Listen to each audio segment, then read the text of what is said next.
I always imagined betrayal would announce itself loudly. A smashed vase, a screaming match, something cinematic. But when I discovered my wife's affair, it arrived quietly, almost politely, with the soft chime of a phone notification on a warm Texas evening.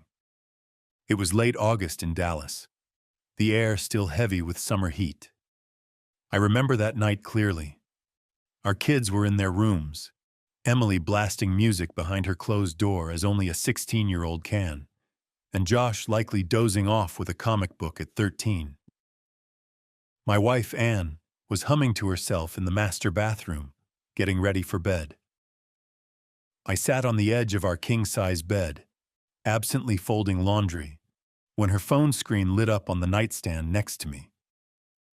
At first, I paid it no mind.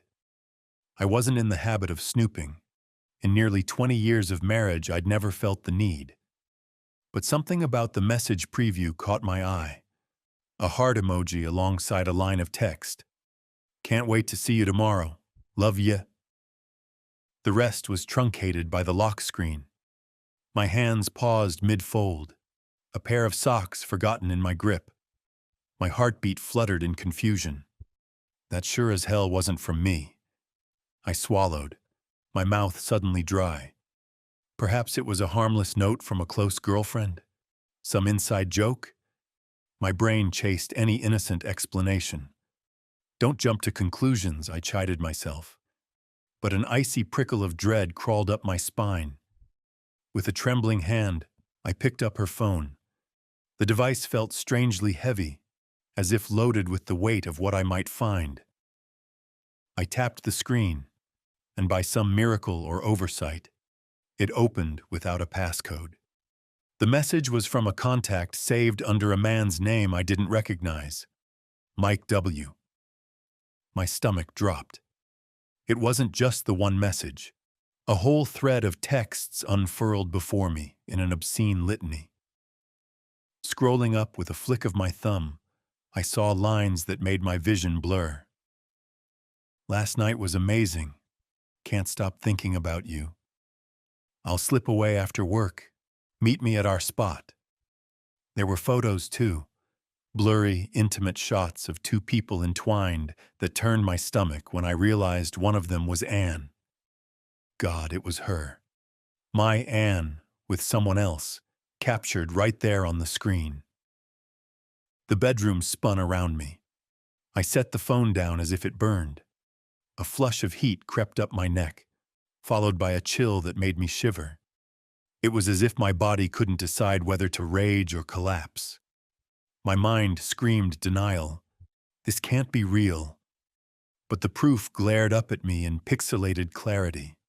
The trust we'd built over 20 years. The life we'd made with our two beautiful kids. It was all a lie, shattered in an instant by a string of text messages and sordid images. From the bathroom, I could hear the water stop and the glass door of the shower stall clatter open. Anne's muffled singing turned to soft footsteps on tile. Any second she would walk in, towel-wrapped and smiling, expecting nothing amiss. My heart hammered wildly. Part of me, the part reeling in heartbreak, wanted to confront her immediately, demand answers, scream, "How could you?" Another part, the quieter, steely voice I barely recognized, whispered, "Not yet." In that agonizing half-minute, I made a snap decision that would define everything to come. I grabbed my phone from my pocket and, hands shaking, snapped a few photos of her screen, capturing the incriminating messages and images. The evidence. I forced myself to breathe slowly, wiping sweat from my brow with the back of my hand. The man in those pictures, taller than me, maybe leaner, had his arms around my half-naked wife. I felt bile at the back of my throat and tears burning hot in my eyes. But I swallowed hard and blinked them away. Hold it together. I couldn't let her see me fall apart. Not yet. The bathroom door opened. I managed to slip her phone back exactly where it had been on the nightstand. Just in time. I straightened up and pretended to fumble with the laundry again as she stepped into the bedroom. She wore a pale blue towel around her body, her dark hair wrapped in another towel on her head. When our eyes met, I wondered if she could hear the thunderous pounding in my chest. "Hey, hun," Anne said, oblivious, giving me that easy smile that used to warm my heart. Now it twisted a knife in it. "Thanks for folding those. You're a lifesaver." I forced what probably passed as a half smile and grunted something indecipherable in return. I couldn't manage actual words. My throat felt constricted, like I might choke on all the things I wanted to scream at her. She didn't seem to notice my state. She crossed to her dresser, the mundane routine of our life continuing, as if nothing had changed, as if my world hadn't just been obliterated. I watched her out of the corner of my eye as I mechanically paired socks and rolled up underwear. My mind was a torrent of emotion, pain, rage, confusion, but outwardly I somehow kept still. Anne chatted about some minor annoyance at work that day, the same as she would on any other night. I responded with non-committal monosyllables, afraid my voice would crack. Did she sense something? She glanced at me briefly, her brow knitting. I must have been acting strange, but she didn't press it. She just slipped on her nightshirt and then sat at the vanity, toweling her hair dry. In the mirror, I could see her face. This face I knew so well, every line and freckle. And it struck me how normal she looked. How normal this moment looked from the outside. A husband and wife getting ready for bed in the soft lamplight of their room. But just beneath that veneer of normalcy, an abyss had opened up at my feet. I excused myself, mumbling something about needing a glass of water, and quickly left the room. I couldn't hold myself together in that space for another second. In the hallway, I paused, pressing my back against the wall once I was out of her sight. My hands were trembling uncontrollably now, and I pressed them against my thighs. Steady. Just steady now. I walked downstairs in a daze. The house was quiet. The only sound was the hum of the air conditioning working against the Texas heat. In the kitchen, I braced myself against the counter. My reflection stared back at me from the dark window above the sink. Wide eyes, pale face, the look of a man barely hanging on. I gripped the edge of the counter until my knuckles turned white. My mind replayed the words I'd seen, each one a fresh stab. Love you, can't wait to hold you, last night was amazing. I felt sick. How long? How long had this been going on right under my nose? The signs I'd missed now flashed through my memory with cruel clarity. The late-night work emails she was supposedly catching up on. The sudden new password on her phone a few months back. I teased her about being so private and she'd shrugged it off, and like a fool, I dropped it. The work trips out of town that hadn't seemed out of the ordinary. She'd always traveled occasionally for her job in marketing. But were those really conferences? It was all adding up in the worst way. I squeezed my eyes shut, and a hot tear slipped down my cheek. In the span of minutes, my life had cleaved into a before and after. Before, I had a loving wife, a stable family. After, I had, what? A sham of a marriage, a wife I no longer recognized. Upstairs, I heard the distant muffled sound of our bedroom door closing. Anne likely climbing into bed. The thought of lying beside her tonight, pretending everything was fine, was unbearable. I swiped angrily at my face, wiping away any trace of tears. I had to pull myself together, at least enough to get through the night. I filled a glass with water, then poured it out, then filled it again. My movements robotic as my brain struggled to catch up with my racing heart. One thought cut through the haze. Don't let her know what you found. Not tonight. Not until I could figure out what to do. If I stormed back up there and confronted her now, I'd get rage, tears, excuses, who knows. She might double down and try to lie, or she might come clean. Either way, she'd be on alert, and that tiny calculating voice in me insisted I needed time and clarity. If this marriage was over, and my gut told me it was, I had to think about what came next for me and the kids. I stood there in the dark kitchen for what felt like an eternity, the cool granite counter steadying my shaking hands. Eventually, I took a long drink of water and forced myself to swallow the bitter taste in my mouth. My eyes drifted to the framed photo on the wall by the pantry. The four of us last Christmas, smiling in front of the tree. I was even wearing that ugly sweater Emily got me as a joke, and Anne was laughing, leaning into me. We looked happy, normal. A fresh wave of pain slammed into me. Was any of it real? I wanted to punch the wall, scream, break something, anything to match the turmoil inside. But down the hall, I could see the sliver of light under Emily's door, and I heard a muffled laugh from whatever YouTube video she was watching. The kids. God, I had to keep it together for them. Whatever happened between me and Anne, I couldn't let it destroy them too. I inhaled deeply through my nose, the way I'd learned to do when life got stressful. Count to 5. Exhale. Slowly, piece by piece, I compartmentalized the agony. I stuffed it into an imaginary box in the back of my mind, at least for now.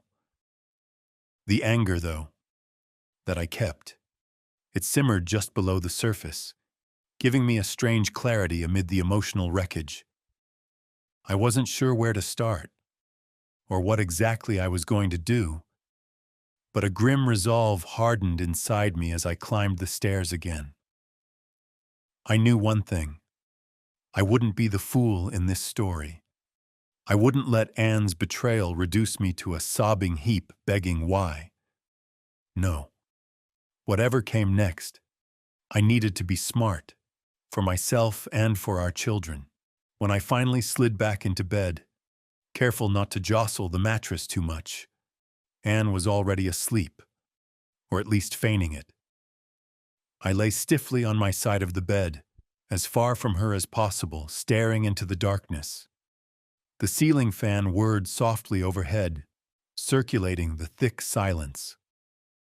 My heart still thumped an unsteady rhythm, but my mind was oddly clear now.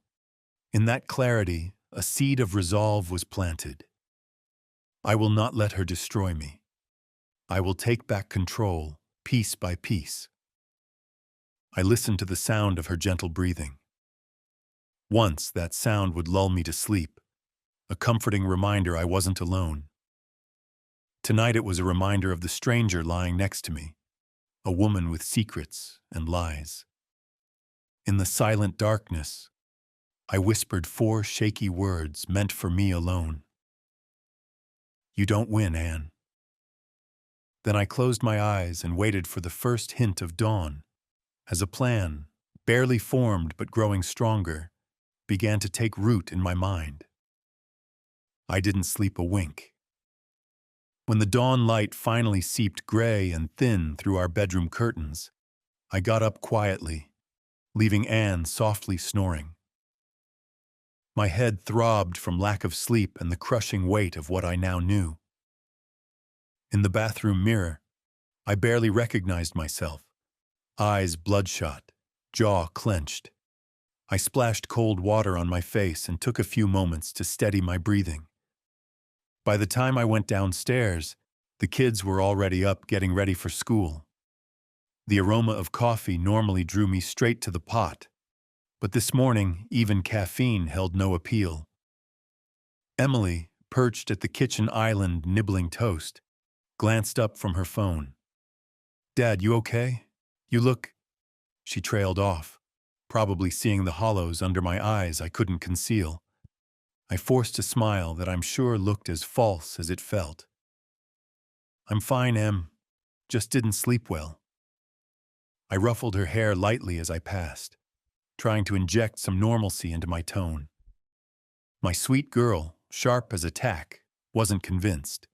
She frowned, but before she could press, Josh barreled in, lugging his backpack, complaining about a pop quiz he had that day. The distraction spared me further scrutiny. "Morning, kiddos," Anne's voice sang out as she breezed into the kitchen, dressed in a crisp blouse and skirt for work, hair swept into a ponytail. She looked radiant, every bit the put-together suburban mom. And for a second, I was struck by the sheer audacity of it. How someone living a lie could appear so composed. I busied myself at the sink, pretending to wash a dish so I wouldn't have to meet her eyes. She gave the kids quick kisses on their foreheads, and then came up behind me, gently squeezing my shoulder. "You were restless last night," she said softly. "Feeling okay?" Her touch made my skin crawl. I shrugged out from under her hand under the guise of reaching for a towel. "Yeah, just a bit tired," I muttered, keeping my eyes on the soapy water. Act normal," I chanted internally. The last thing I needed was her prying if she thought something was off with me. There was a brief pause. I could sense her studying my face. My heart sped up, fear flashing that she might somehow see in my eyes that everything had changed. But I masked it by turning to grab a coffee mug, giving a tight half smile. "You should try to get to bed early tonight," Anne said, concern in her voice that not long ago would have been endearing. Now it just rang hollow. Still, she leaned in and pecked my cheek, a gesture so routine yet surreal I had to fight the urge to recoil. "I will," I lied calmly. In a flurry, the morning routine resumed. I mostly stayed quiet, sipping black coffee and leaning against the counter as the kids gathered their lunches and homework. Anne reminded Josh to give her the permission slip for the school trip, and reminded Emily to not miss the bus from her debate club meeting this afternoon. She was the picture of maternal normalcy. We loaded the kids into Anne's SUV since she offered to drop them off on her way to work. I usually drove them, but she insisted, saying I looked like I could use a break. I didn't argue. In truth, I was relieved to have a moment alone. With the house empty and quiet after they left, I finally exhaled the breath I felt I'd been holding all morning. I slumped into a kitchen chair and ran my hands through my hair. The silence was deafening. My thoughts, no longer suppressed by the need to play calm, roared back to the forefront. Anne's affectionate goodbye to me just now, her casual humming over breakfast. It all felt so perversely normal that I wondered if I'd hallucinated those texts last night. But the images on her phone were seared into my memory. There was no denying what I'd seen. My first impulse was to do something, anything, immediate. Part of me wanted to drive to her office and confront her in front of everyone, or find this Mike and beat him to a pulp. I clenched my fists on the table, muscles taut with the urge for action. But rash moves could backfire terribly. I had to be smart. Last night I'd vowed not to let her win. That meant I needed a plan, a damn good one. My gaze drifted to the corner of the kitchen, where a small desk was tucked, overflowing with mail and documents. Our family computer sat there. I realized if there were clues to how long this affair had been going on, or evidence of it, our digital life might hold them. Bank statements, emails, calendars, maybe even a secret email account or burner phone information. I wasn't exactly a tech genius, but I knew my way around our finances. Taking my coffee with me, I logged onto the desktop. The screen lit up with our shared homepage. We had one of those family organizer apps to track our schedules. Anne's work trips, the kids' activities, my meetings, everything color-coded. I immediately clicked through the past 6 months. There, 3 separate marketing conference entries for Anne that suddenly stood out like neon signs. 2 in the last 6 months, 1 from about a year ago. Each was a 2-3-day trip that I'd never thought to question. Her job did occasionally send her to conferences. Now I wondered if those had been rendezvous all along. My jaw tightened. I opened our joint bank account records and credit card statements next, scrolling through line by line, looking for anything out of place. At first, nothing obvious, but then I spotted a series of hotel charges that coincided with the dates of those conferences. Upscale hotels in cities only a couple hours away. Austin, San Antonio. Charges for dinners at expensive restaurants on those dates, too. My chest constricted as I pieced it together. I'd been paying for her illicit getaways with him. That realization lit a new fire in me. It wasn't just the betrayal of the heart.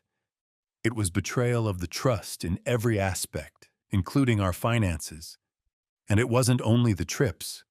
Another charge just last month. A jewelry store purchase I didn't recognize.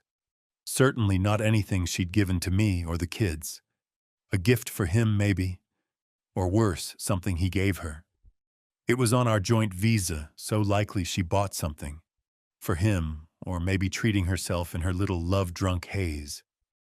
I made a list of these suspicious expenses, writing down dates, amounts, and vendors on a notepad. Methodical despite the rage simmering inside. Halfway through combing statements, my phone buzzed on the table. An incoming call from my friend Mark. I hesitated, then answered, trying to sound normal. "Hey man," I croaked out. My voice betrayed my exhaustion. "You at work yet?" Mark's friendly Texas drawl crackled over the line. He was an old college buddy who now lived a couple towns over. We usually talked once or twice a week, grabbing a beer occasionally. Running late today. What's up?" He launched into some story about his boss and a botched project timeline. I tried to listen, but my mind was elsewhere. After a minute, I realized I couldn't do idle chit-chat. "Not now." I cut him off gently. "Mark, sorry. I'm kind of dealing with something personal this morning." My throat tightened on the word personal. Mark paused, instantly concerned.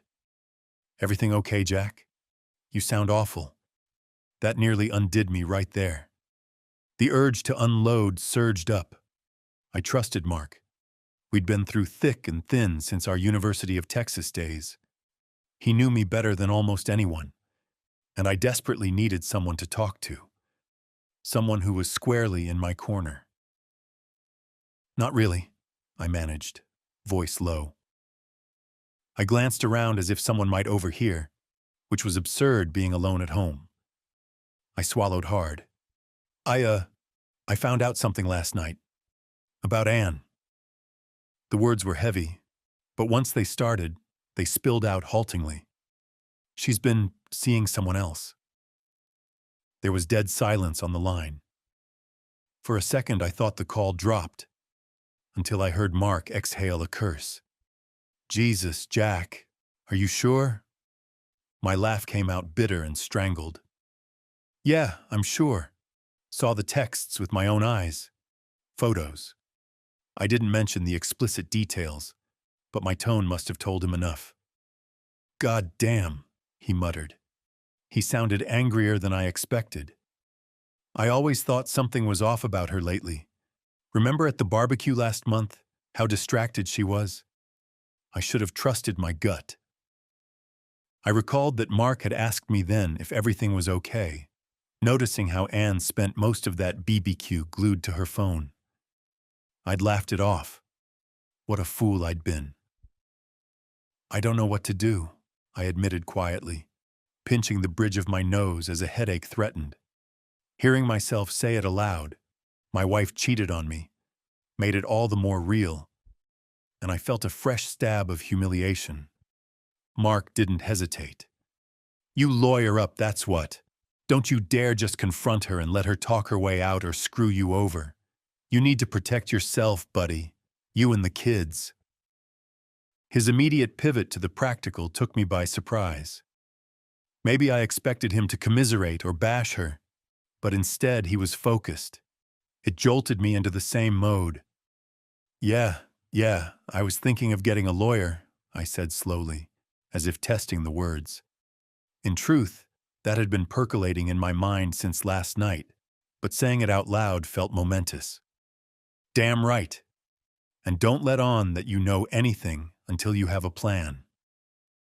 Are you still at home? She around? She's at work. Dropped the kids off and left. Good. First thing, gather every piece of evidence you can. Proof of the affair, financial stuff, whatever. You might need it in court. I stared at my laptop screen with the banking statements. Already on it, I said. I've got copies of her texts, and I'm looking at our bank records now. There are definitely transactions that line up with her lies. Attaboy, Mark said, the approval clear in his voice. Jack, listen. My older brother went through something like this 2 years ago. You remember Steve? His wife cheated on him.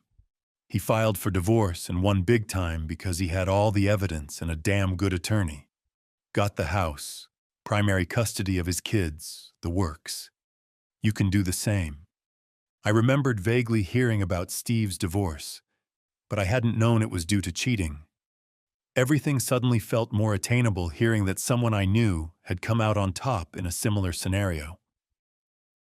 A spark of hope glimmered faintly in the darkness of my thoughts. Mark continued, I'll text you Steve's lawyer's info. Guy's based in Dallas, specializes in stuff like this. Real shark, I hear. A shark sounded exactly like what I needed. Appreciate it, man, I said, heartfelt. Of course. And Jack, Mark's voice hardened. Don't you even think about forgiving her or some such bull. What she did, there's no excuse. You deserve better. Hearing that sentiment spoken aloud, what I felt deep down but hadn't yet voiced, sent a swell of emotion through me. Yeah, I whispered. I do. After hanging up, I sat there for a moment with the phone still pressed to my ear, even as the call screen disappeared. I had just taken the first step, confiding in someone, and instead of collapsing, I felt a grim steadiness. Mark's outrage on my behalf was like a shot of validation. I wasn't overreacting. I wasn't crazy. This was as bad as I thought, and I had every right to be furious and to fight back. My phone buzzed again, a text from Mark with the lawyer's contact. Sam Henderson, Family Law Dallas. Steve swears by him.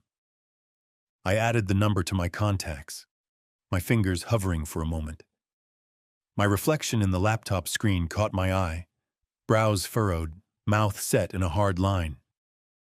I didn't look like a man defeated. I looked determined. Taking a deep breath, I dialed the lawyer.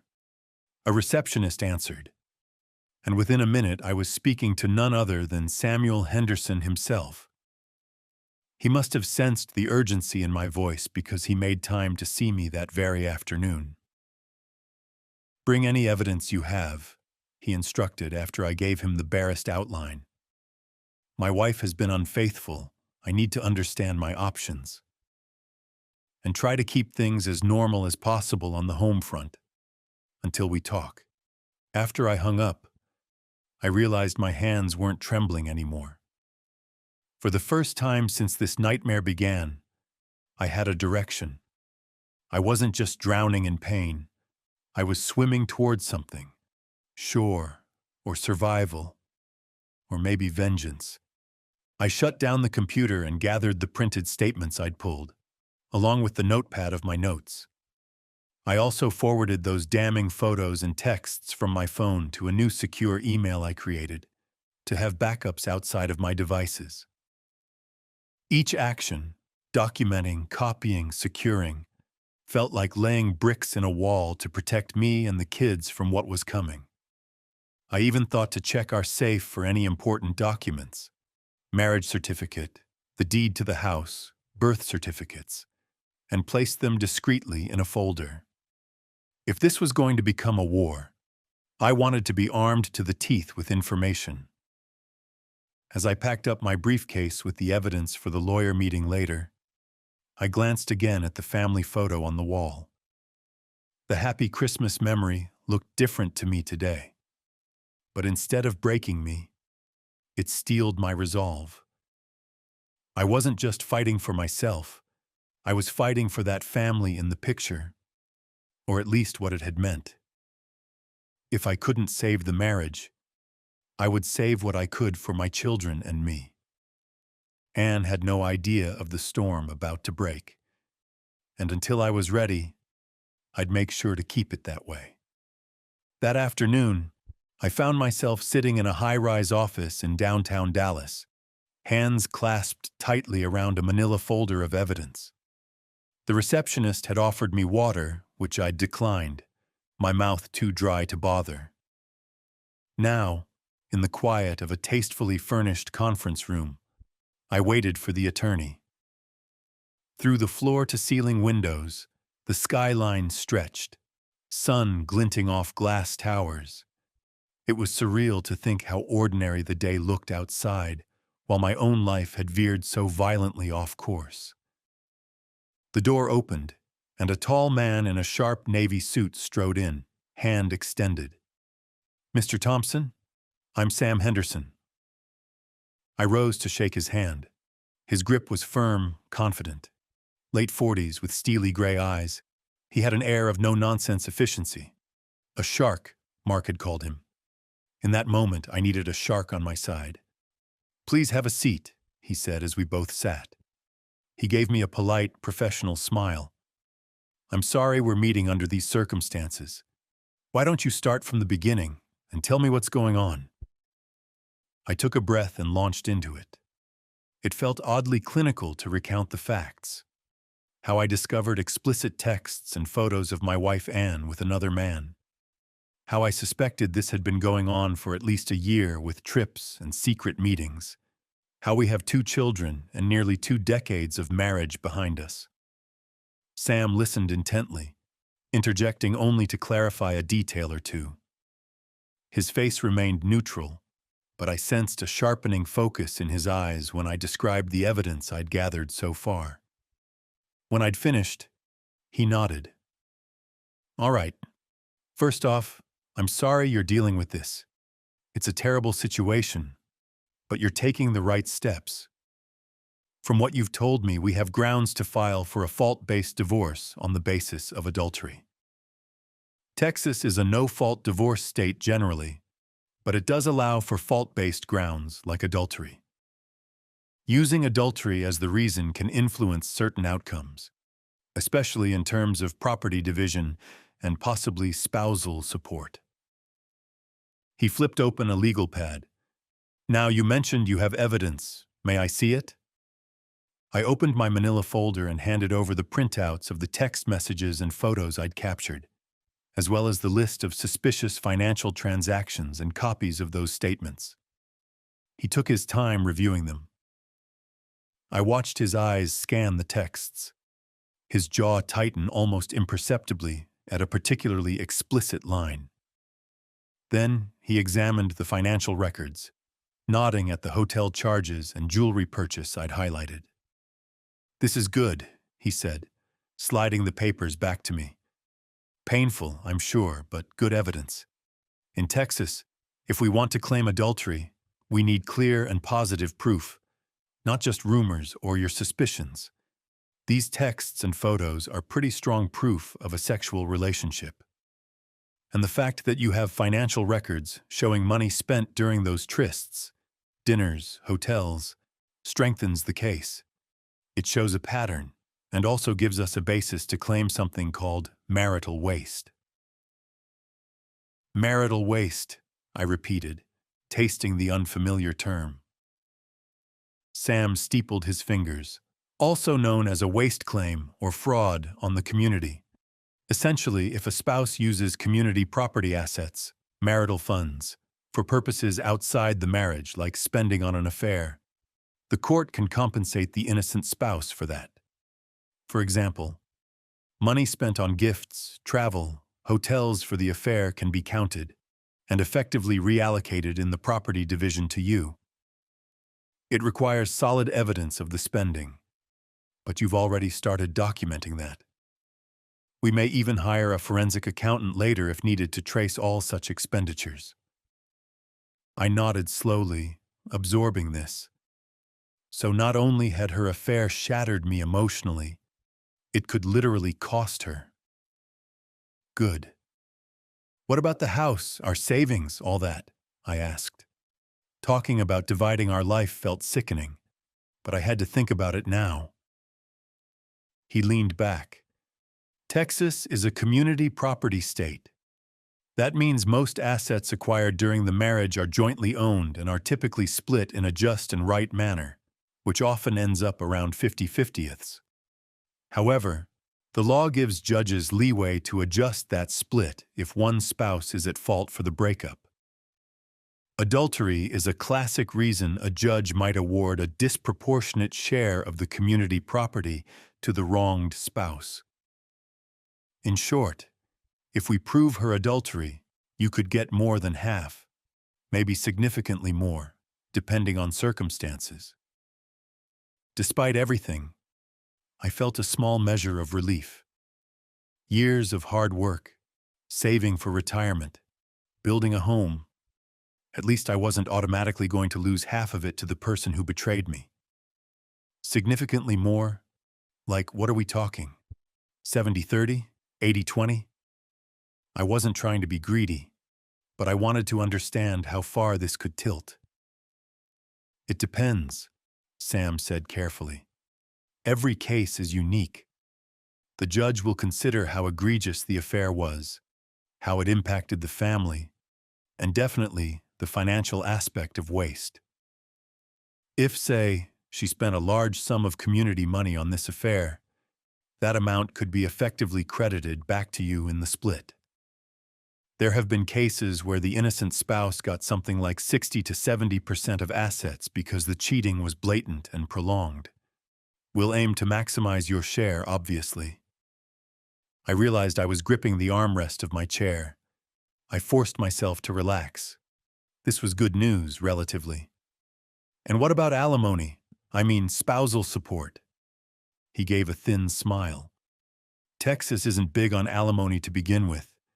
It's only awarded in specific scenarios, like if the marriage was over 10 years and one spouse can't meet their own needs, or there's disability or domestic violence involved.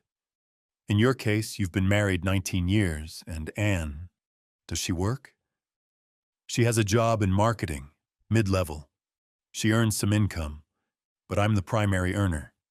We could meet our expenses on my salary alone. Her paycheck was mostly for discretionary spending and the kids' college fund. All right. So technically, she might qualify to ask for spousal maintenance since the marriage is over 10 years, but, he added, raising a finger, courts look at fault there too. If the spouse seeking alimony was unfaithful, judges can deny or reduce that support. It's not an automatic disqualifier, but it heavily weighs against her.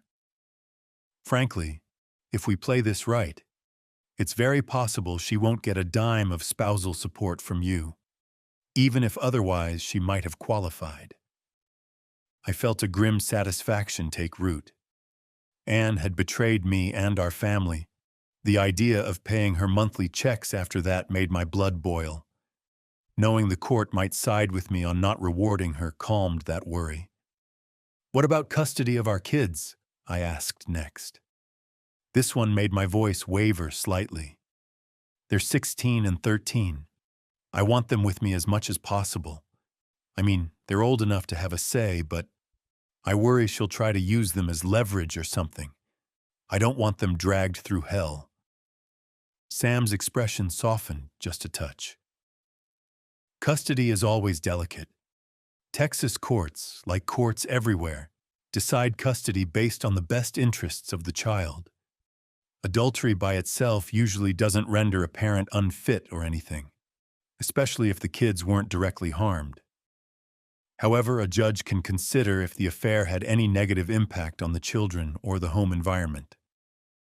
For instance, if she was neglecting the kids to carry on the affair, or if she exposed them to inappropriate situations with the affair partner, that could sway things. I thought about the past year. Had the kids noticed their mom being absent or inattentive? Possibly. Emily had complained a few times that mom seemed distracted or forgot to show up to one of her school events. At the time, I defended Anne, chalking it up to work stress. Now, that took on a new light. My daughter did mention her being distracted, but nothing overt like leaving them alone to run off or anything, I admitted. And she hasn't introduced them to him. The word tasted bitter. Understood. Well, at 16 and 13, the court can consider their preferences too. Typically around age 12 and up, a judge may listen to which parent a child wants to live with, although it's not the sole factor. If your kids decide they're upset with their mother and want to be primarily with you, that will help your case for primary custody, or at least a larger share of time. I nodded. I could easily imagine Emily, with her fierce loyalty, wanting nothing to do with her mom after this. Josh might be more forgiving. He was younger and a gentler soul, but even he would be shaken. The thought hurt, but better to face it now. One thing, Jack, Sam continued, voice firm. I know you're angry, and you have every right to be. But be cautious about how you handle things with the kids in the immediate term. Don't badmouth their mother to them or in public. Courts frown on what's called parental alienation. You don't want to give her any ammo to claim you're poisoning the kids against her. Let her actions speak for themselves. In time, truth will out. If they ask why you're splitting, you can be honest in an age-appropriate way, but don't turn it into a campaign to vilify her in front of them. Understand? His gaze was level. I appreciated that he addressed this. I hadn't even thought ahead to how to handle telling the kids. I understand. I won't use them as pawns. I want them to be okay. We'll do everything we can to make this as painless as possible for them, he said. Now, as for process, if you want to proceed, we can file the divorce petition immediately, citing adultery. There's a 60-day waiting period in Texas from filing to when a divorce can be finalized at minimum. Given the complexity here, it'll likely take a few months or more, especially if she doesn't agree to our terms. We'll also request temporary orders from the court right after filing. Those will set ground rules while the divorce is pending, like who stays in the house, temporary custody arrangements, and preventing either of you from transferring or hiding assets. Temporary orders, I repeated. This was a lot to digest, but I followed. Yes, standard practice. They can include injunctions preventing both parties from things like draining bank accounts, running up new debt, taking the kids out of state, that sort of thing. It just keeps things stable. It can also grant one of you exclusive use of the marital home in the interim, if living together is too problematic. Do you think she'll move out once served, or will you? I considered that. If it were up to me, I'd ask her to leave. I want stability for the kids at home. And honestly, I can't imagine continuing to live under the same roof with her after this comes out. But I don't know if she'd go willingly. If she doesn't, we can ask the court to grant you exclusive occupancy of the house given the circumstances. Judges often do that when adultery is involved, and there's significant conflict. But we'll cross that bridge soon. Maybe she will move out on her own, possibly to live with this other man. If she does, note that any cohabitation with him before the divorce is final is still technically adultery under Texas law. The duty of fidelity continues until the ink is dry. Not that we need more evidence at that point, but just to say her bad behavior can continue to influence the case if she flaunts it. I was both reassured and unsettled by how readily he talked about the impending battles. It made it all very real. I ran a hand over my face. This is a lot. Sam offered a sympathetic half smile. I know, but you're doing the right thing getting informed. Now, one more thing. Do you have any inclination toward trying to reconcile, or are you firm on divorce? I stared at him. The thought of reconciling, of ever trusting her again, made me almost laugh in disbelief.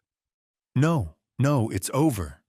I want a divorce. I hesitated, then admitted, I want to make sure she faces the consequences of what she's done. A flicker of something, respect maybe, crossed his face. Understood. Then we'll proceed accordingly. We'll prepare the petition citing adultery. Once it's filed, she'll have to be served with the papers. We can arrange for a process server to do that, maybe privately when she's at work or elsewhere, to avoid a scene at home in front of the kids. We can discuss the best timing for that. The image of Anne being handed divorce papers because I filed first, because I had beat her to the punch and on my terms, filled me with a fierce satisfaction. She would be blindsided. Good, I thought. She deserves to be. All right, I said, feeling a little steadier. What do you need from me now? We'll draft the paperwork. In the meantime, continue gathering any evidence that could be relevant. You've done well so far. If you have access to more, emails, social media, anything, secure it. Also, start thinking about your goals. Do you want the house? How do you envision custody and visitation? What assets matter most to you? We'll aim to protect those. On my end, I'll get the ball rolling with this evidence. And Jack, he added, voice dropping slightly, I advise you to keep playing it cool at home until she's served. Don't tip her off. It could make her react in ways that complicate things, like hiding money or trying to spin the narrative. Right now, she likely thinks you're oblivious. That is an advantage for us. Right, I agreed. I won't say a word until it's time. We wrapped up with some formalities, signing a representation agreement, discussing fees. I barely flinched at his hourly rate. This was war, and I'd pay for a general if I had to. As I left his office, I felt a curious mix of exhaustion and empowerment. The late afternoon sun was blinding as I stepped out of the building onto the bustling Dallas sidewalk. I stood for a moment amid the flow of strangers in suits and summer dresses, people whose lives carried on normally. I was no longer one of them. I was a man preparing for battle. But at least now I had an ally and a plan of attack. Clutching the paperwork Sam had given me, I headed to my car. It was time to go home and live, for a little longer, in the eye of the hurricane, calm, even if falsely so, while the storm clouds gathered on the horizon. The next couple of weeks passed in a tense blur. By day, I played the role of the oblivious husband to perfection, going to work, making small talk with Anne about mundane things like whether the lawn needed mowing or what to have for dinner. By night, I was an insomniac insurrectionist, quietly assembling my arsenal. I hired a private investigator 2 days after meeting with Sam. It wasn't a hard decision. My lawyer had contacts, and I knew more evidence could only strengthen my hand. Handing over copies of the texts and Anne's known schedule, I asked the investigator, a no-nonsense woman named Carla, to document whatever she could of the ongoing affair. It turned out to be a wise move. Anne, blissfully unaware, continued her covert communications. I made sure to periodically check her phone whenever I safely could, snapping photos of new messages. It got easier once I discovered she'd started using an innocuous-seeming app with a generic icon on her phone, some off-brand messenger likely chosen to hide conversations. Thanks to her predictable password habits, she'd once admitted she often used our kids' birth dates for things. I managed to open it. There I found even more evidence. A string of chat logs with Mike detailing meetup plans and sickening professions of love that made my stomach churn. I forwarded those to myself as well. Reading those chats was like pouring salt in an open wound, but I forced myself to do it. Each "I love you" she sent him hardened my resolve. Each time she told me she had to stay late at work or was grabbing dinner with a friend, only for me to find a corresponding message where she told Mike, "I'll be there at 7, can't wait." It fueled the cold anger in my chest. I responded to her lies with bland acceptance, even as I cataloged every deceit. One Thursday, Anne mentioned she had a work trip coming up the next week, an overnight conference in Austin. She laid it out over dinner casually. "Just one night, I'll be back Friday evening." Emily rolled her eyes and made a joke about Mom's boring work conferences, and Anne laughed along. I only nodded, pretending to be only mildly interested. But I knew exactly what this trip was, another rendezvous with him. After the kids were in bed that night, I found the entry on our family calendar app and clicked details. Sure enough, it was at a hotel I recognized from the bank statements. They'd been there before. My hands shook with the urge to call her out right then and there. Instead, I texted Carla, the PI, giving her the heads up. She replied within minutes, "On it." The day of the trip, I kissed Anne goodbye in the morning as she left, suitcase in hand, projecting a mask of husbandly concern. "Travel safe. Text me when you get there." She smiled and pecked my cheek, thanking me for being so understanding about her work obligations. I watched her drive off, the bile rising in my throat at the thought of where she was really headed. That evening was tough. Knowing she was with him, likely in some upscale hotel room doing what lovers do, my stomach twisted in knots and my temper flared at the slightest provocation. I had to retreat to the backyard for a while just to cool down, staring at the Texas twilight sky and reminding myself that this was the last time she'd ever deceive me like this. Soon, she'd get what was coming. When she returned the next day, I was armed with fresh evidence. Carla had not disappointed. She'd managed to snap photos of Anne and Mike meeting at a downtown Austin hotel, arms wrapped around each other as they checked in. Another photo showed them at a rooftop bar, heads close together, Anne's hand resting familiarly on his knee. The pièce de résistance was a shot of them stealing a kiss on a pedestrian bridge at dusk. Looking at those images on my phone later, I felt that familiar pang of hurt. But overshadowing it now was a sense of vindication. There was no wriggling out of this for Anne. I had her dead to rights, in living color.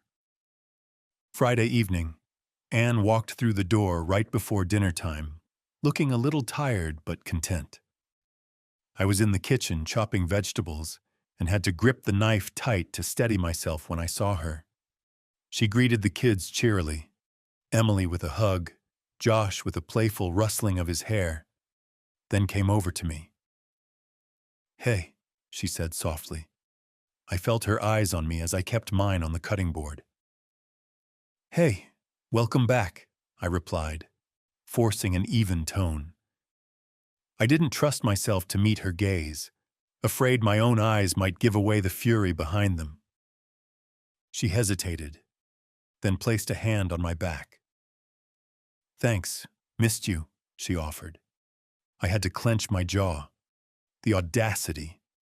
Missed me. The knife made a loud thock as I brought it down on a carrot, imagining for one dark moment it was something else. I mumbled something non-committal like, "Mm-hmm." If she noticed the chill in my response, she didn't show it. She moved to set her bag down and start telling the kids about how boring the conference panels were. I excused myself to the bathroom, unable to stand there without betraying my emotions. In the mirror, I whispered to myself, "Soon, just a little longer." The strain of acting normal was getting to me.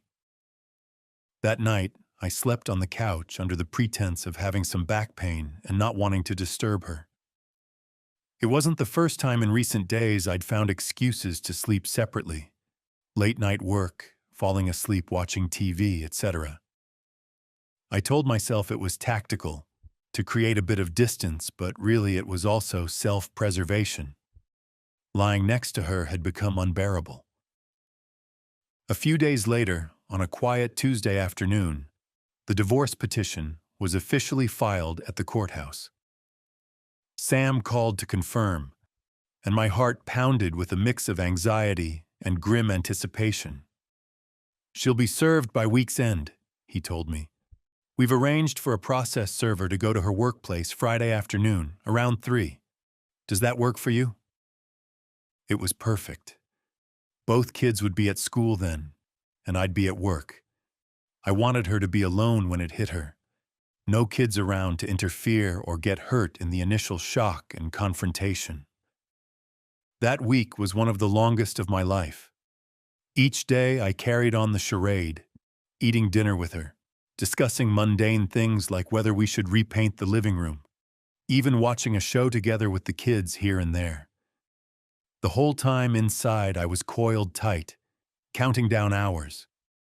At night I'd lie awake envisioning how it might go down. Would she scream at me, cry, try to apologize, try to turn it around on me? I ran through every scenario, preparing myself to stay resolute no matter what. The morning of D-Day, Friday, dawned clear and hot. Anne was actually in a great mood. She had plans to go out with some girlfriends that evening, she mentioned. Another lie, I was certain. Likely an excuse to slip away with Loverboy. I just smiled and said, "Have fun."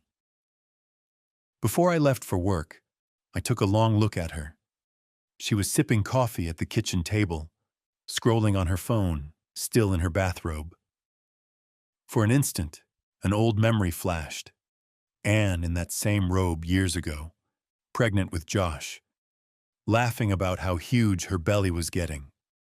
The echo of love for the woman she had been clashed with, the anger at what she'd become. It struck me how tragic it was that it had come to this. But she had made these choices, not me.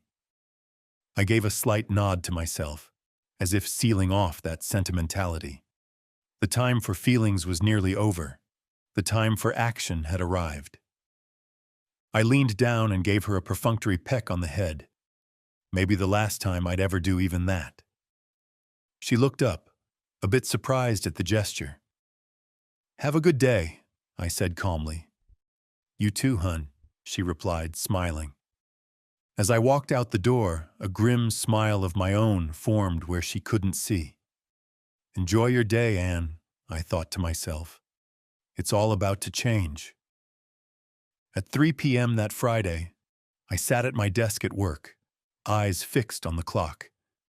My heart thudded in my chest as the minute hand inched forward. I could barely focus on anything all day knowing what was set to happen.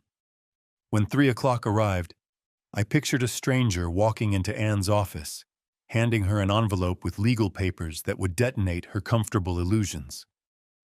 3:10 p.m. My phone buzzed. A text from Sam. "Served, it's done." I let out a breath I hadn't realized I was holding.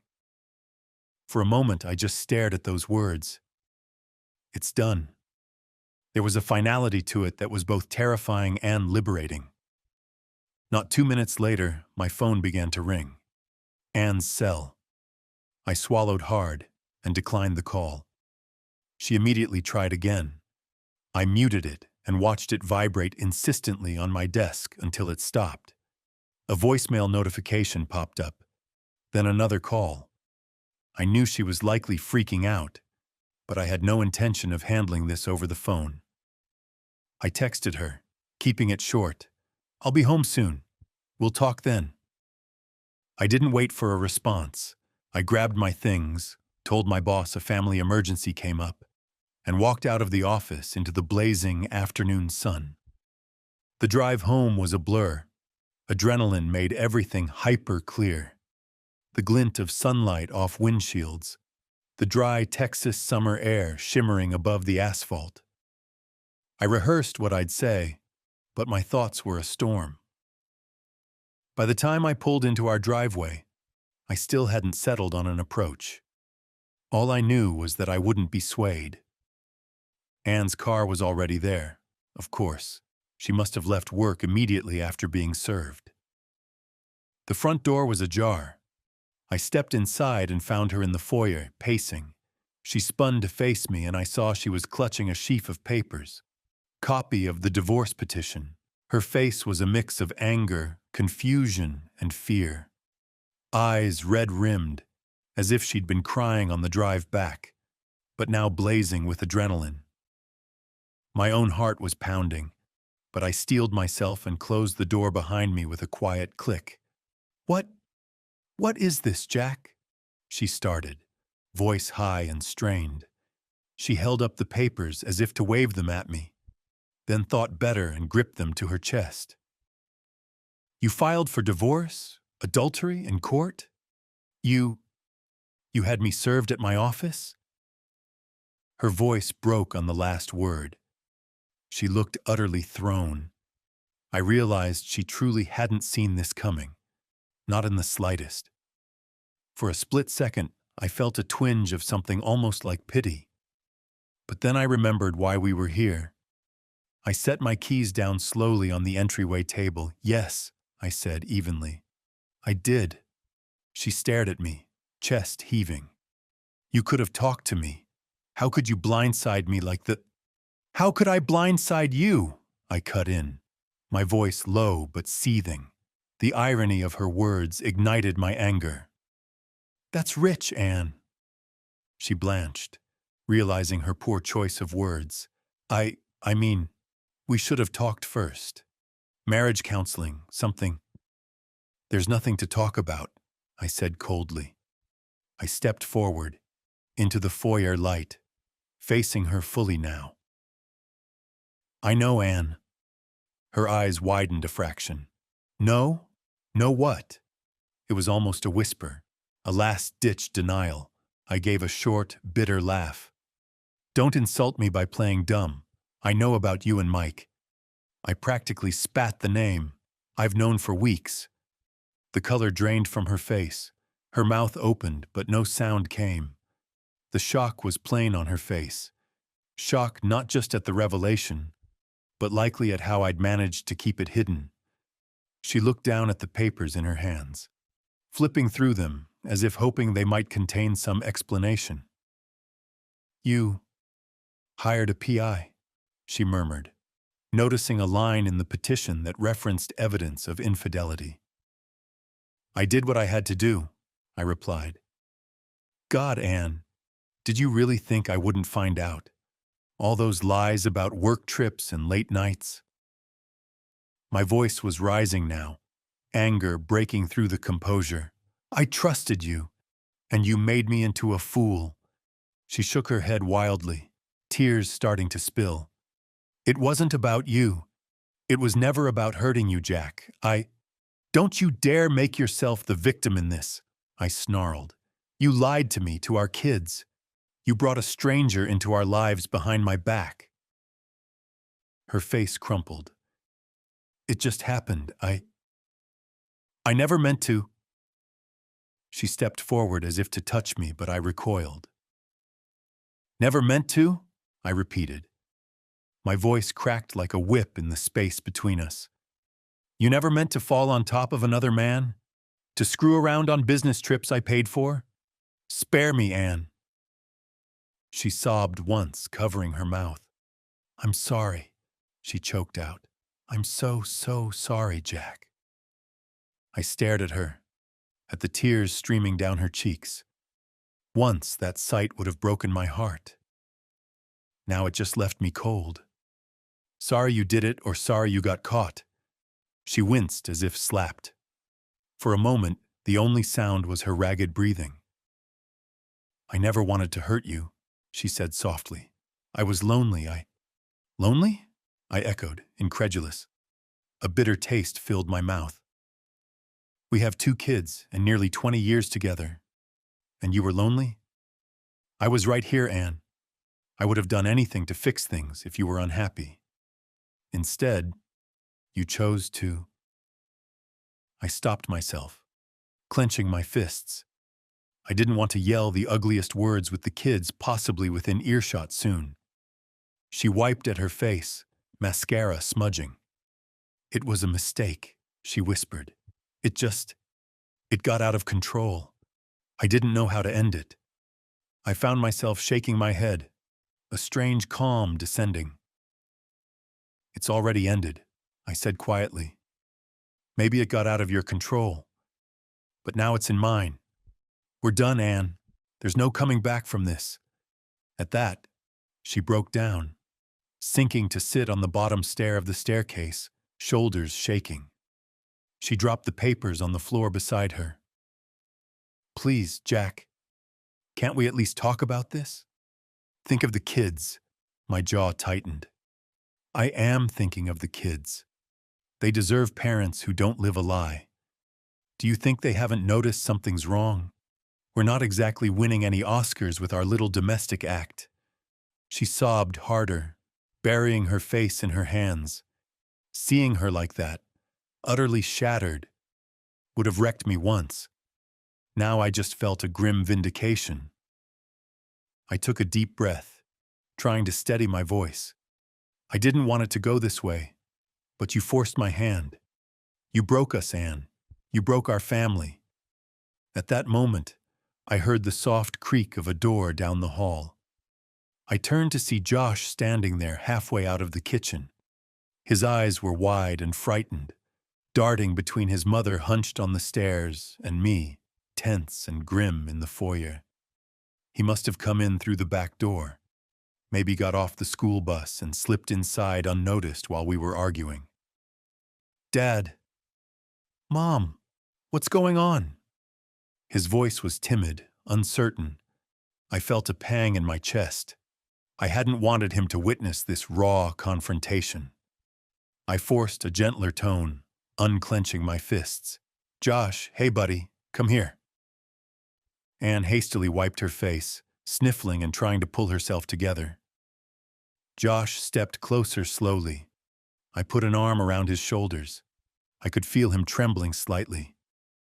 Why are you both yelling? He asked, voice quavering. Mom, why are you crying? Anne opened her mouth, but no sound came out. She looked utterly lost, tears still slipping down her cheeks. I realized then that I would have to be the one to explain. The burden fell to me, as everything else now. I exchanged a quick look with Anne, hers pleading, as if begging me not to tell him. But there would be no more lies. I guided Josh to the living room sofa, glancing at the clock. It was almost 4 p.m. Emily would be home any minute, I thought. Perhaps it was better to tell them together. As if on cue, I heard the front door open and shut. Emily stepped in, her backpack slung over one shoulder, earbuds in. She pulled them out the second she saw us gathered in the living room, her eyes narrowing. Why does it feel like I just walked into a funeral? She said, forcing a laugh that died quickly when neither Josh nor I smiled. Em, come sit, I said softly. My daughter's face flickered with worry. She tossed her backpack aside and approached cautiously, taking in her mother's tear-streaked face and my somber expression. She perched on the armchair adjacent to the sofa, posture stiff. Anne had followed us in and now stood a few paces away, arms wrapped around herself, as if trying to hold together the pieces. I realized my heart was hammering. Facing the anger and hurt from Anne was one thing. Facing my children with the truth was far harder. I swallowed the lump in my throat. There's no easy way to say this, I began quietly. But your mom and I are getting a divorce. Emily sucked in a breath. Josh's eyes immediately welled up. What? Why? He burst out, voice cracking. Emily's voice was urgent, almost angry as she looked between us. Mom, Dad, what happened? I felt my throat tighten. I looked to Anne, giving her a chance to explain, but she only stared at the floor in silence, tears slipping down her cheeks. So I steeled myself to tell them the truth. They deserved nothing less. I'm so sorry, but I need to be honest with you, I said gently. Your mom, she broke our trust. She had an affair with another man. She's been seeing someone else. The words hung in the air like a dark cloud. Emily's eyes went wide in shock, then narrowed in fury. Are you serious? She hissed, turning to her mother. Mom, is that true?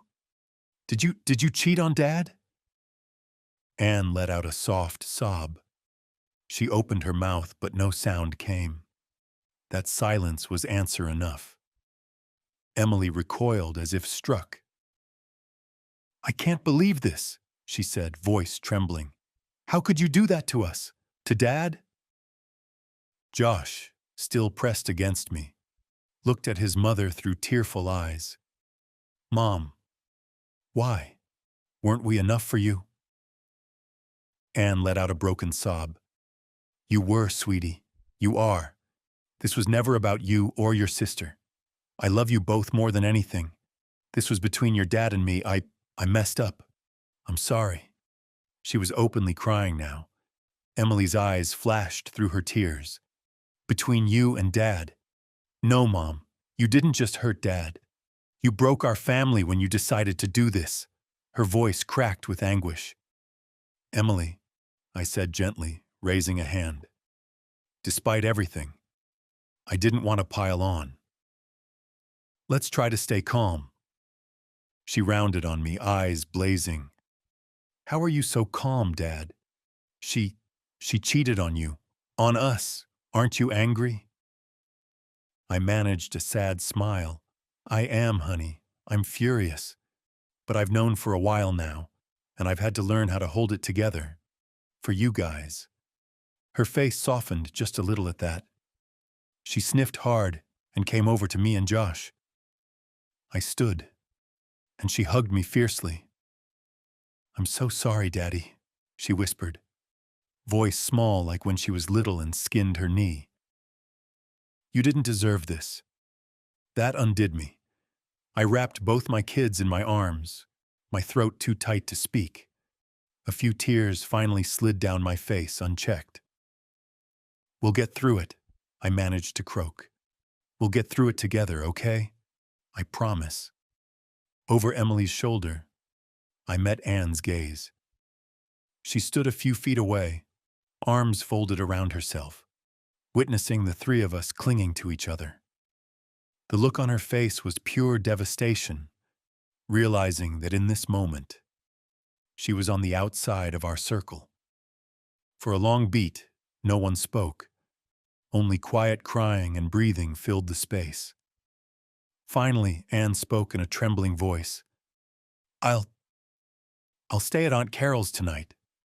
Aunt Carol was her sister, who lived across town. Give you all some space. It was probably the wisest thing she could do. Emily didn't respond, just stepped back from me and fixed a hard stare at the wall. Josh looked at his mother, confusion still clouding his features, but he said nothing either. I nodded at Anne. That's a good idea. My tone was firm, but not cruel. At least we agreed the kids needed calm. She nodded back, wiped her face, and quietly headed upstairs, presumably to pack a bag. The moment she was out of sight, Emily collapsed onto the sofa, face in her hands, sobbing in earnest now. I sat and pulled her into my side, letting her cry it out. Josh curled up on my other side, head on my chest, still sniffling but quiet.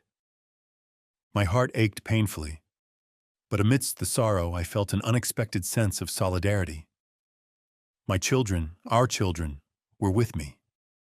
They knew the truth, and despite the pain it caused, they weren't blaming me for it.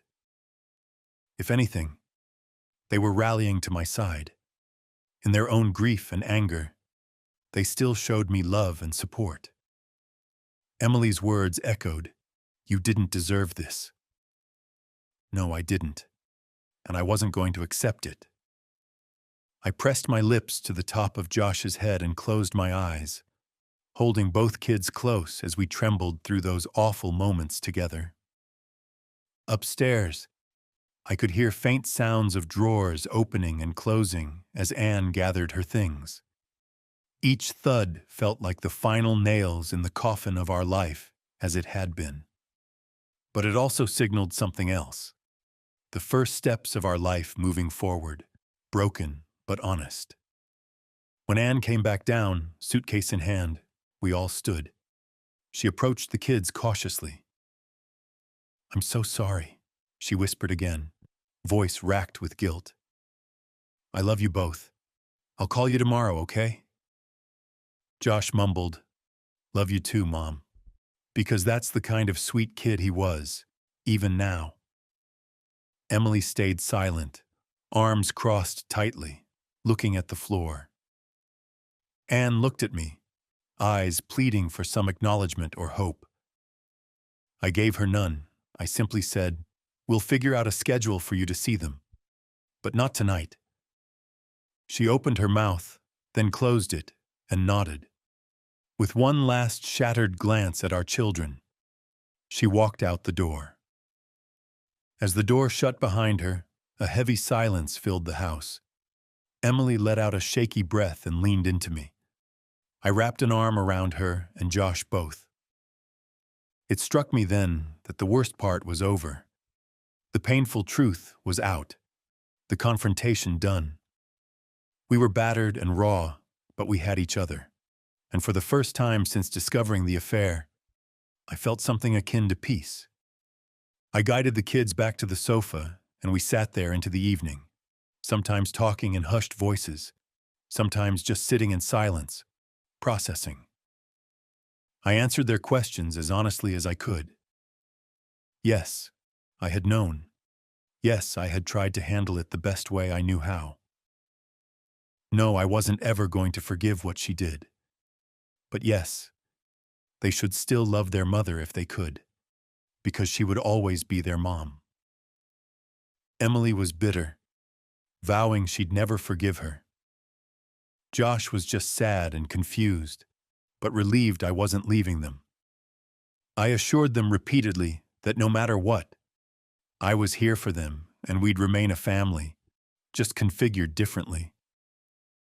That night, after ordering pizza, none of us had the energy to cook. The three of us fell asleep camped out in the living room. I held them close under each of my arms as the TV played some old movie none of us really watched. My heart was heavy, but in that darkness, I also felt a flicker of pride. My kids were strong, and they were in my corner. In the chaos unleashed by their mother's betrayal, we had found our own island of unity. I knew the fight wasn't over, far from it. There would be legal battles ahead, hard days in court, and emotional hurdles for all of us. But as I listened to my children's soft, even breathing, I made a silent vow. I would carry us through this storm and into calmer seas. Whatever it took, I would make sure we came out the other side intact and together. And Anne, she had made her choices. Now she would face the consequences, in the courtroom and beyond. In that resolve, I finally drifted into a deep, dreamless sleep, truly restful for the first time in a long while. The months that followed were a whirlwind of legal maneuvers and raw emotions. Anne hired a lawyer of her own, of course, and for a brief moment I wondered if she would contest the divorce fiercely or try to play hardball. Part of me expected, or hoped, she might just capitulate out of guilt. But facing the reality of losing her marriage, her kids' respect, and a good chunk of our assets, she found some backbone to fight. So be it. I was more than ready. We went through the painful motions: filing of responses, preliminary hearings via our attorneys, discovery. Communication between Anne and me became purely through lawyers and terse texts about picking up the kids. She moved in temporarily with her sister, then eventually got a small apartment by herself. As far as I knew, her affair with Mike had fizzled out amidst the chaos. Perhaps unsurprising once the illicit fantasy gave way to real consequences. Mediation was a farce. Her side floated proposals that, in my view, were laughably lenient on her. Equal split of assets, minimal mention of the affair, joint custody of the kids. It was as if she still hoped to be treated as an equal partner walking away. I wasn't having it. My attorney, Sam, made our stance clear. This was a fault divorce, and we were prepared to take it to court if necessary. We wanted a disproportionate share of assets in my favor, no spousal support for Anne, and I would be primary custodial parent for Josh until he turned 18. Emily would be 17 soon and could essentially decide on her own where to live. Her lawyer blustered, at one point accusing me of being vindictive. Sam didn't miss a beat, replying that vindictiveness had nothing to do with it. It was about justice and the best interests of the children. The evidence of Anne's misconduct spoke for itself. Needless to say, mediation ended with no agreement. So we headed for a divorce trial. It's not common. Most people settle to avoid the cost and spectacle. But I was determined to see this through, and apparently so was Anne, either out of pride or denial. The day of the trial, I felt a strange calm. Dressed in a navy suit, I walked into the courthouse with my head held high. My kids had wished me luck that morning. Emily even hugged me fiercely and whispered, "Go get her, Dad." They refused to attend the trial themselves. Too painful. And I agreed they shouldn't have to be there. But their support buoyed me. In the courtroom's fluorescent light, Anne and I sat at separate tables with our attorneys, barely acknowledging each other. When I did steal a glance, I saw a woman who looked small, nervous, nothing like the confident person I once knew.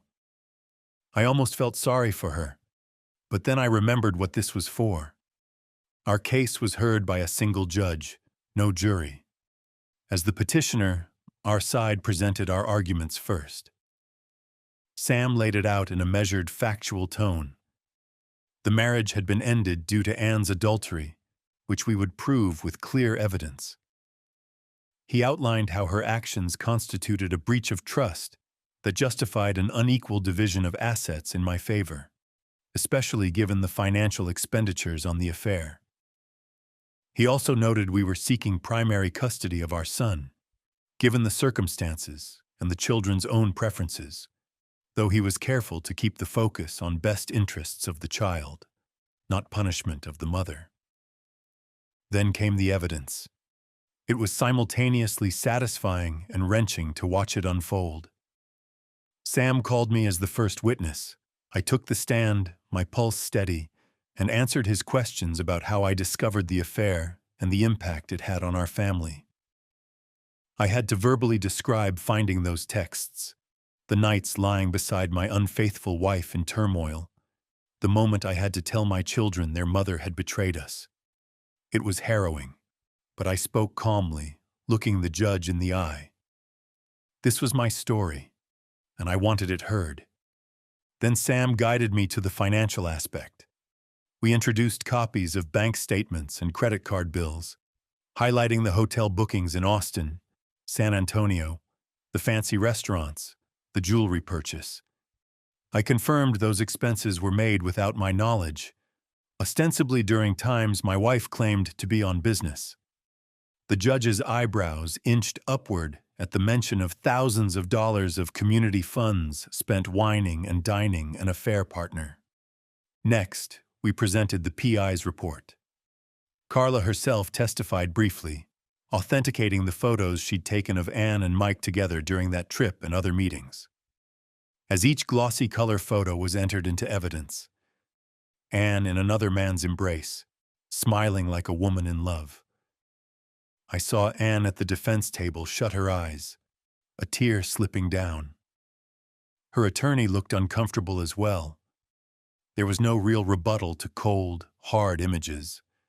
One of our most damning pieces, however, came during Sam's cross-examination of Anne later in the trial. Taking the stand in her own defense, Anne looked shaken but tried to maintain composure. Her lawyer led her through an attempt at damage control. Yes, she admitted to the affair. There was no use denying with all the proof. But she spoke about how I allegedly had been distant, how she regretted her actions, how she still was a good mother, and so on. It was the most I'd heard her speak in months. But when Sam's turn came, he was relentless but polite. He honed in on one key issue: the money.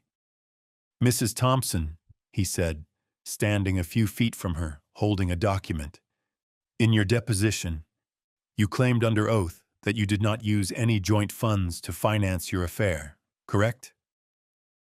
Anne's eyes darted to her attorney, then back to Sam. I said I tried not to. I may have used our credit card for some things, but I always paid it back from my personal account," she replied, voice wavering. Sam's lips curved in the slightest smile, a predator who'd caught the scent of blood. "Tried not to, understood. So you acknowledge some community funds were used." She hesitated. "Maybe inadvertently, but I kept track and reimbursed." "Did you ever reimburse the cost of the Hyatt Hotel in Austin?" he interjected, raising a page. "Because I don't see any record of a repayment here." He held up a bank statement showing the $450 charge.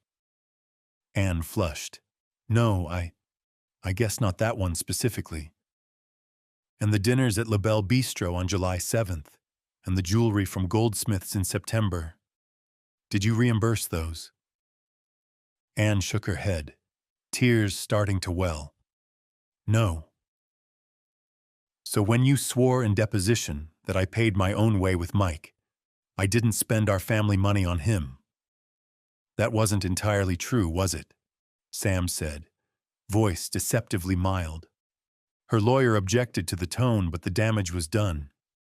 Anne's credibility crumbled right there. She admitted softly, "I was upset during the deposition. I might have said things.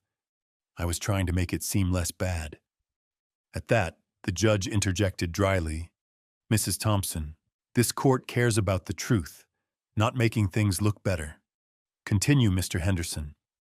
Sam nodded. "No further questions on that, Your Honor. I think the point is clear." Clear indeed. Anne had not only cheated, she'd lied under oath about the extent of her misconduct. Any sympathy the judge might have had for her seemed to wane with each exchange. We also had a brief testimony from a character witness, my friend Mark's brother, Steve, who had known our family for years. He attested to my role as a devoted father and husband and spoke to how our kids were handling things, emphasizing that stability with me was paramount now. Anne's side objected, saying it was hearsay about the kids, but it was allowed in limited fashion. Importantly, we had filed a statement from Emily herself, since she was old enough, expressing her desire to live with me, and a very measured explanation that while she loved her mother, she was deeply hurt by her actions and currently felt more comfortable with her father. It wasn't an angry rant. Sam helped ensure it was phrased respectfully, but it was powerful. The judge read that in chambers, I believe, and it must have left an impression. Anne's attorney tried to salvage things. He argued that while she made a grave mistake, it didn't erase her contributions as a wife and mother over 2 decades. He pointed out she had no history of wrongdoing before this, that divorce itself was sufficient consequence, and that asset division should still be fair and custody shared. At one point, he tried to subtly cast me as overly vengeful, noting I was seeking to punish her beyond what was needed. Sam countered that the legal remedies we sought were entirely consistent with Texas law for fault divorces. The judge seemed to agree. Her affair was not going to be swept under the rug. After closing arguments, the judge took a recess to deliberate. Those 30 minutes felt like an eternity. I sat outside on a bench in the hallway, running my hand over the polished wood, trying to read anything in the lines of the floor tiles to distract myself. This was it. Months of planning and pain distilled to a decision by one person. Finally, we were called back in. I stood with held breath as the judge began to issue his rulings. His voice was steady and matter-of-fact. On the matter of the divorce, it was granted on grounds of adultery, explicitly stated for the record. I felt a weight lift hearing him say it plainly. Anne's misconduct was formally recognized. On property division, he outlined how he weighed various factors. He noted the length of our marriage, our respective earning capacities. I earned more, but not dramatically more. And then the kicker. He specifically cited Anne's fault in the breakup and the wasting of community assets on the affair as reasons to deviate from an even split. In the end, he awarded me roughly 70% of our community assets. This included the house. I'd buy out her smaller share of the equity, the bulk of our savings and investments, and even the newer car. She was to keep her own retirement account and an older car, plus some personal items. But comparatively, it was a landslide in my favor. I glanced at Anne as this sunk in. She stared down at her hands, red-eyed and motionless. She knew she'd just lost big. Then came spousal maintenance. The judge all but scoffed at the idea. He stated that given her employability and the circumstances of the divorce, no spousal support was warranted. He actually referenced that she did not meet the spirit of the requirements for support due to her misconduct, noting that a cheating spouse may be denied alimony in Texas. I had to fight the urge to let out a sigh of relief. That was a major point for me. Not only the money, but the principle of not paying her to move on. On custody, the judge confirmed what was informally already happening. I was named primary managing conservator for Josh, which meant he'd live with me and I'd make the major decisions. Anne received standard visitation rights, every other weekend, some holidays, provided Josh was willing. Given his age, in practice we'd let him decide when he wanted to see his mom, but it was important that I had official primary status. Emily, nearly 17, wasn't subject to a possession schedule by then. She was old enough to go between households as she pleased, but the judge noted her letter and stated he considered her wishes. Effectively, the kids would stay mostly under my wing, as we wanted. One more surprise. Due to Anne's clear misuse of funds and less than truthful disclosure, the judge ordered her to reimburse the community estate for the affair expenses we documented.